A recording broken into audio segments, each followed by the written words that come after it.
Guys, we have been theorizing about who broke the nose off of the Sphinx for a very long time.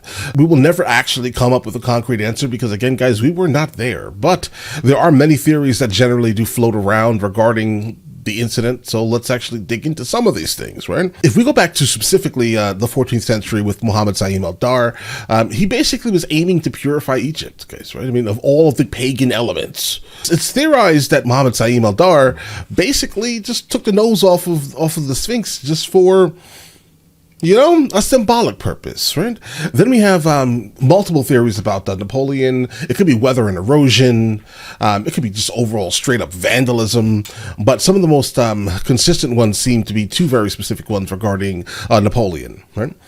So Napoleon basically, he hit Egypt. He was using the Sphinx as target practice. That's basically the one that I think the majority of the world, let's say, right, are probably more interested in.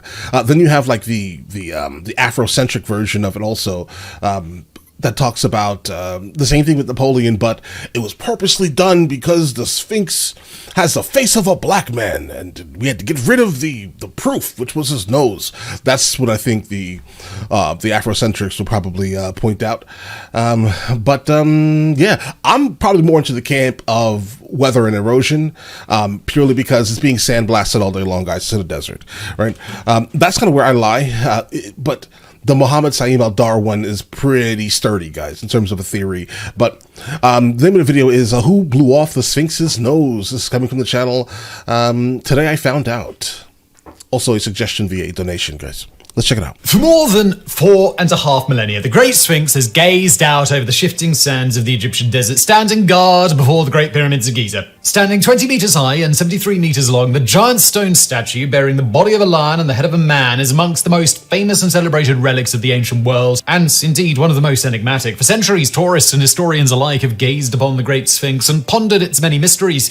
Who built this strange monument? Whose face does it bear? What purpose did it serve? And most baffling of all, what happened to its nose? Today, the Sphinx's missing nose has become a popular historical punchline referenced in countless works, from the Asterix comics to Disney's Aladdin. Yet, like so much about the Sphinx, the true fate of this vanished appendage is shrouded in historical myth. And before you go to the comments and say, but Simon, everybody knows who broke it off, right? Please no, keep you don't. Watching, because it's likely not who you think. Despite being one of the most Wait, are you saying you have proof here? Bro, famous and well-documented monuments in the world, surprisingly little is known about who built the Great Sphinx or why. The most commonly accepted theory is that the monument was built during the reign of the pharaoh Khafra, who ruled from 2557 to 2532 BCE during ancient... I mean, guys, that's all alleged. Keep that in mind, though, guys, because there are a lot of theories around that also. Think about this here for a second. It could actually be much older than that. No one actually knows.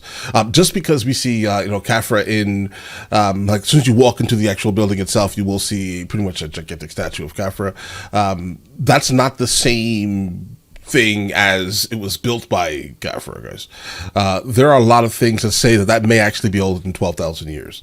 But let's go. Egypt. But I mean, obviously that's like pre-flood theory and things like that. Old Kingdom period. Khafra was the son of the pharaoh Khufu, who built the Great Pyramid of Giza, the largest pyramid on the site and in all of Egypt, between 2613 and 2577 BCE. Wanting to match his father's achievement, Khafra built his own slightly smaller pyramid, along with a sprawling temple complex that was laid out before it. The Great Sphinx forms a central part of this complex, though it is now believed that its construction came about somewhat by accident. The heads and most of the body of the Sphinx are composed of soft nummulitic limestone, too soft for ordinary construction, leading Egyptologists to speculate that the sculpture started out as a yardang, a natural rock formation sculpted by windblown sand. According to this theory, the builders of Khafra's pyramid noticed the resemblance between this rock formation and the head of a man and decided to sculpt the Great Sphinx around it, quarrying down to the bedrock below to create the sculpture's body. This theory is supported by the work of Egyptologist Mark Lenner and geologist Tom Einer, who in the 1980s catalogued and cross-referenced the fossils in the Sphinx's limestone body and the stones used to build the surrounding temple complex. They found that the fossils matched exactly, confirming that the temple stones had been quarried from the area immediately around the Sphinx. None of this evidence, however, conclusively ties the Sphinx to the reign of Khafra or proves that the monument bears his fate. Exactly. Like, we can theorize about it, but we can definitely theorize about it. It's fun to be like, we have a definite year for where this came from, but bro, we don't. We absolutely don't. And there are a lot of things that say it's much older than that. All right, keep that in mind. Like, that may not have been done by, like, us, if that makes any sense. And I'm not talking about aliens or anything. I'm referring to our very specific iteration of humanity, let's say. That may have been done by someone before us. But all right, let's get it. Unfortunately, very little written. Not much before us, but like relative to the actual time that humans have been on this planet, right? But this may have been before the flood, guys. So material survives from the Old Kingdom, and what does survive is almost entirely religious rather than historic in nature. In 1814, right. English polymath Thomas Young reported finding a carved stone slab beside the Sphinx bearing a cartouche or royal seal with the hieroglyphics Kaf, to which Young added the word Ra to complete the pharaoh's name. However, when this tablet was re-excavated in 1925, the cartouche and its accompanying text flaked off and were lost. The most compelling piece of evidence linking the giant sculpture to Khafra is a life-size statue of the pharaoh found in the ruins of the nearby Valley Temple by 19th century French archaeologist Auguste Mariette, whose face bears a striking resemblance to the Sphinx's. Mariette also discovered the remains of a processional causeway connecting the Valley Temple to a mortuary temple at the base of Khafra's pyramids, helping to further link the two monuments. However, neither of these discoveries is in any way conclusive, and Egyptologists have variously speculated that the Sphinx may actually have been built by Khafra's father, Khufu, or his half-brother, Djefra, or even the pharaoh Amenhotep II some 600 years later. Far more mysterious, however, is the symbolic significance of the Great Sphinx, or even its original name. No records of the mythical creature's Egyptian name survive from the Old Kingdom, while the modern term Sphinx comes from a similar creature in Greek mythology, which appeared some 2,000 years later. What is known is that during the New Kingdom period, between 1570 and 1069 BCE, Sphinxes were known as Harmakat, or Horus on the horizon. Such sphinxes, sometimes bearing the head of a ram, appear frequently in New Kingdom architecture, such as in the famous Avenue of Sphinxes linking the temple complexes of Karnak and Luxor. As Khafra is known to have closely associated himself with the falcon god Horus, it is possible that the Great Sphinx was also known as Harmakat during this time. Another theory is that the Sphinx is a reference to the double lion god Acre, who guarded the entrance to the underworld and the horizon where the sun rose and set. Egyptologist Mark Lenner has also noticed some intriguing astronomical phenomena associated with this monument, such as the fact that during the March and September equinoxes, the sun appears to set into the shoulders of the Sphinx and the south side of Khafra's pyramid behind it. Quote, at the very same moment, the shadow of the Sphinx and the shadow of the pyramid, both symbols of the king, become merged silhouettes. The Sphinx itself, it seems, symbolized the pharaoh presenting offerings to the sun god in the court of the temple. Dr. Zahir Ass, a colleague of Lenner and former Egyptian Minister of State for Antiquities Affairs, concurred. This guy is frustrating, bro. I understand. I'm not referring to Simon Whistler. No, he's great. He's great. I'm talking about the guy who they're showing right now. No disrespect. Obviously, I understand that if you can't, bro. Listen, I understand how important it is. This is for me to you, sir. Right? I understand how important it is for a gigantic discovery to come from an Egyptian in Egypt. I understand that, right? But you probably need help, right? I mean, just because someone is coming from a different country, they're coming in because I think his main issue is, at least, let me reiterate this here. I think his main issue is that all of the big gigantic discoveries were found by people that were outsiders or foreigners. And I think, he's kind of stopping progress by not allowing large scale foreigners to come in and help him, at least nowadays, is what it seems like. He seems to want to gatekeep every single thing that comes out of Egypt. Obviously no disrespect, but like, you're stopping progress, bro. All right, let's get it. Adding that the Sphinx represents Khafra as Horus, quote, who is giving offerings with his two paws to his father, Khufu, incarnated as the sun god Ra, who rises and sets in that temple. But without further hard evidence, these explanations remain pure speculation, with James Allen, an Egyptologist at Brown University in Rhode Island, summing up the situation thusly. The Egyptians didn't write history, so we have no solid evidence for what its builders thought the Sphinx was. Certainly something divine, presumably the image of a king, but beyond that is anyone's guess. Whatever the case, it is estimated that the Great Sphinx took a team of 100 people around 3 years to carve. Traces of red, yellow, and blue paint on the face and pharaonic Nemes headdress also suggest that the monument was originally painted in garish comic book-like colours. However, there is also evidence that the Sphinx was actually abandoned before it could be fully completed. In 1978, excavations by Lerner and Horus uncovered a corner of the Sphinx's ditch that was only partially quarried, along with several abandoned stone blocks and the remains of a worker's beer jar and toolkit, indicating that at some point the Sphinx's builders had simply walked off the job. As the Old Kingdom came to a close around 2181 BCE, the Gizeh necropolis was abandoned and the shifting desert sands eventually buried much of the temple complex. There the Great Sphinx lay, forgotten and buried up to its neck for nearly a millennium. Then in 1401 BCE, the New Kingdom pharaoh Thutmose IV re-excavated the Sphinx and erected a large granite slab known as the Dream Seal between its paws. The text on the slab tells the story of how, as a young man, Thutmose fell asleep near the Sphinx and had a vivid dream. In the dream, the statue complained of its ruinous condition and made the young prince an offer. If Thutmose cleared away the sand from the Sphinx and restored it to its former glory, the Sphinx would help the prince become pharaoh. Whether this incident actually occurred cannot be known, but what is known is that when Thutmose ascended to the throne, he introduced a Sphinx-worshipping cult to his people. Thereafter, Sphinxes became closely associated with royalty and the power of the sun.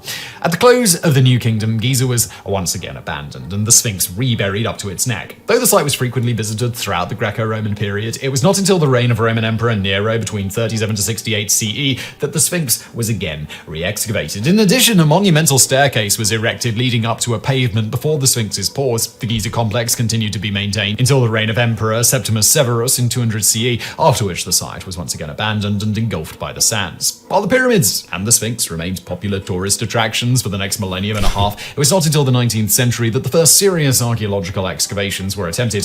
The first was carried out by Genoese adventurer Captain Giovanni Battista Caviglia in 1817, but this effort was ultimately unsuccessful, the sand sliding back into the hole as fast as Caviglia and his 160 workers could shovel it out. French archaeologists Auguste Marier and Émile Barré succeeded in clearing away some of the sand, but it was not until the late 1930s that Egyptian archaeologist Selim Hassan was finally able to fully excavate the site. By this time, however, the Sphinx had long ago lost its most distinctive feature, its nose. Much of popular culture places the blame for destroying the Sphinx's nose squarely on one man, French Emperor Napoleon Bonaparte.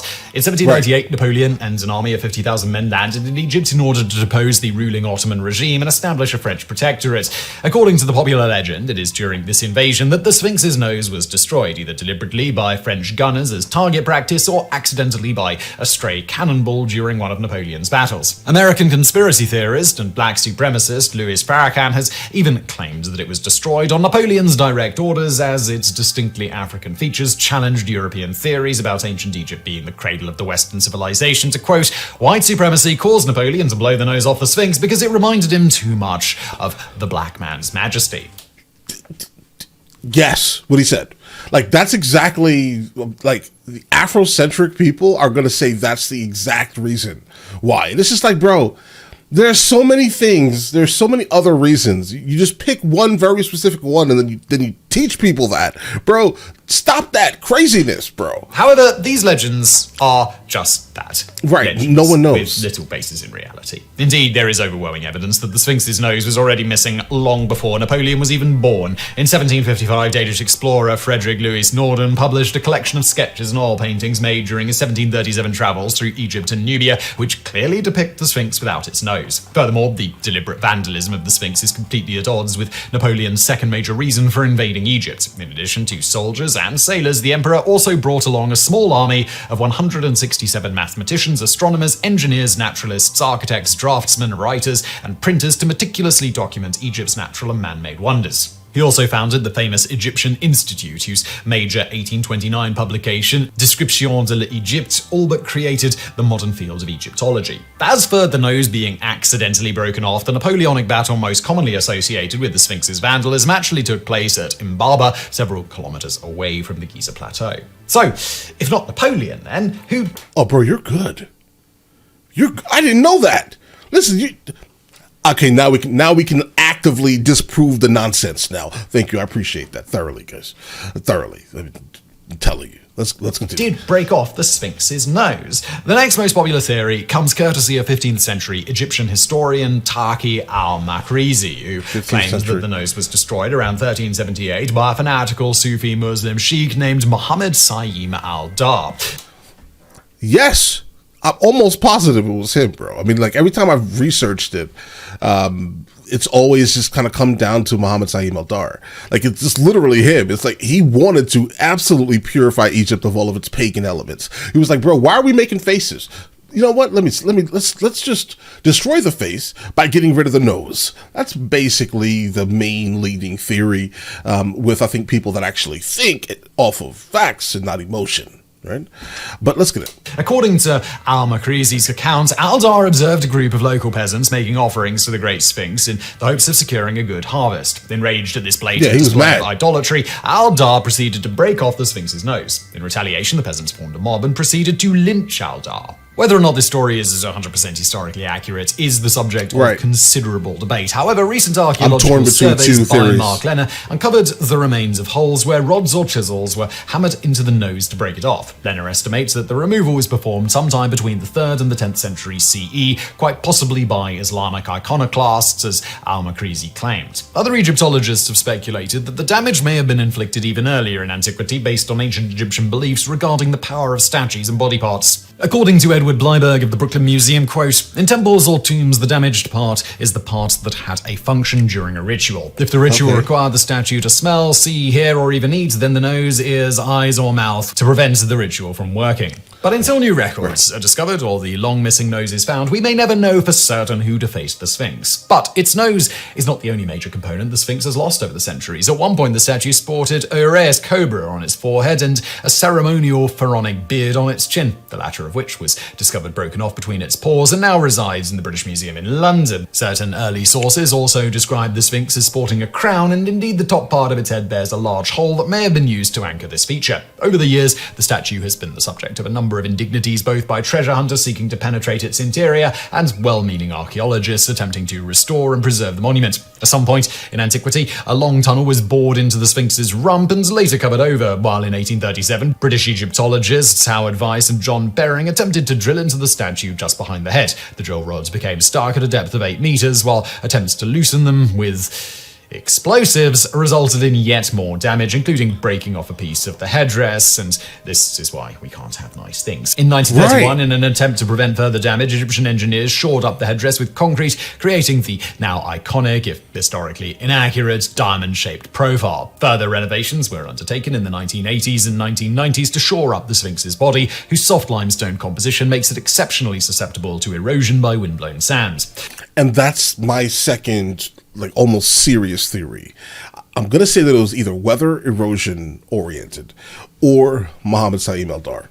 That's it. Guys, that's where I'm lying. That's where I live, and, we will never know, so it's okay to have these wild theories, as long as it's not regarding Napoleon. But let's get it.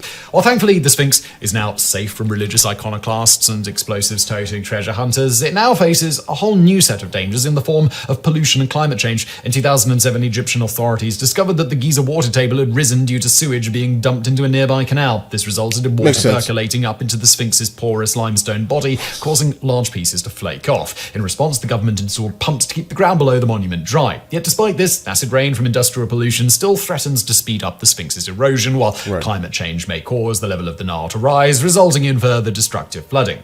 Unless these threats are effectively dealt with, the Great Sphinx may eventually crumble into dust, returning to these smothering sands it has so stubbornly defied for over 4,000 years. Bro, who is your researcher? Who's researching for them, guys? Is it one of their producers, guys? Maybe? Could be. I wonder. Author. Oh, maybe this guy. Maybe. Listen, great job, bro. Listen, you teach me something every time I encounter this, guys. Encounter any of your videos. I appreciate this man thoroughly. I love his brain. I love the way he thinks. He doesn't care too much about emotion. He just wants to get to the point of things. Right? And I think he did. He does these things. No complaints, not a single one ever. Not a single complaint. But I still think, again, I will die on that ledge, guys. I'm telling you. I'm going to say that it was the 14th century, or it was destroyed during, from some type of weather and erosion, guys. But that's where I live. But listen, you guys all have an absolutely amazing day. Enjoy your day thoroughly.